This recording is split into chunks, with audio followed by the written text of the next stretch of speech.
بە یەکدەنگی دژ بە سیاسەتی نەکۆڵی قڕکردنی ژنان دەوەستینەوانێ ئاوابوونی زێهنیەتی دەسەڵاتداری قۆناغکاری لەم ئەنجامەدا دروستبوونی سیستەمی پیاوسالاری بە مەبەستی دەستگرتن بەسەر کۆمەڵگای بەهێرش و دوایی بەسەر ژندا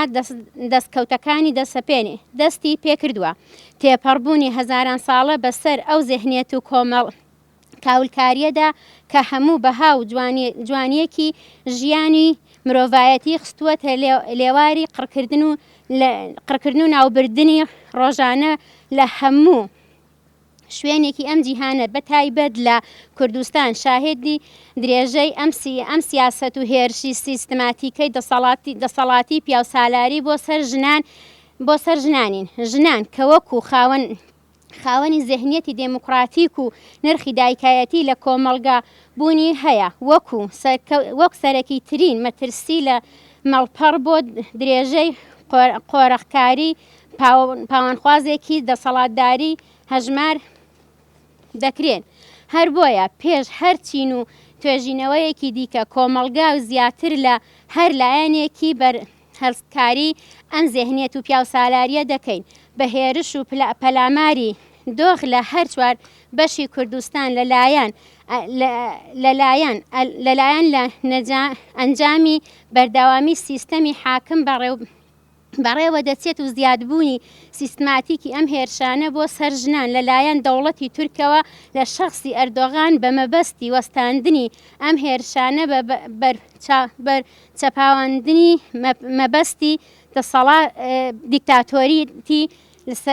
دیکتاتۆریەتی سەرەڕۆیی لە ناوچەکانی کەمپینێک لە ژێر ناوی بۆ سەد هۆکار هەزار واژۆ کۆ دەکەینەوانێ لەلایەن تەفگەری ژنانی کورد لە ئێمە وەکو بەشێک لە تەژەیە لە ئەوروپا دەستی پێکردووە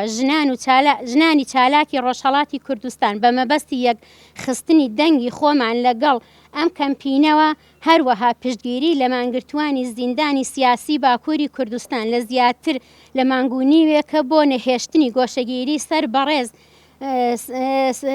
گۆشەگیری سەر ڕێبەر ئاپۆ دەستی پێکردووە بەردەوامی لە ڕاگەیاندن لە کەسایەتی لەیلا گوڤەند کە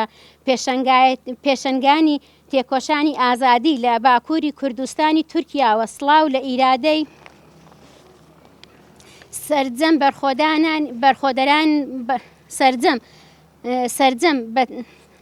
سەرجەم خەباتکاران و بەرخۆدەرانی زیندان دەکەین و ئاگادارین لە پەلامار بۆ سەر چالاکوانی سیاسی و مەدەنی لە ڕۆژهەڵاتی کوردستان ڕەوتێکی مەترسیداری گرتووەتە بەر دەسەڵاتدارانی ئێران لەم چەند ڕۆژەی دواییدا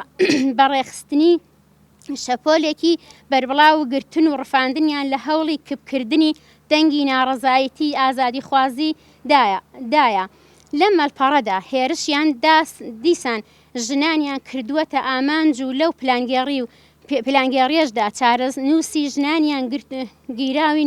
ناڕەوایە و هەر بۆیە لێرەدا داوا لە سەرجەم ژنانی نادیار کۆمەڵگای کوردستان و ناوچەکانی کە دەکەین کە بە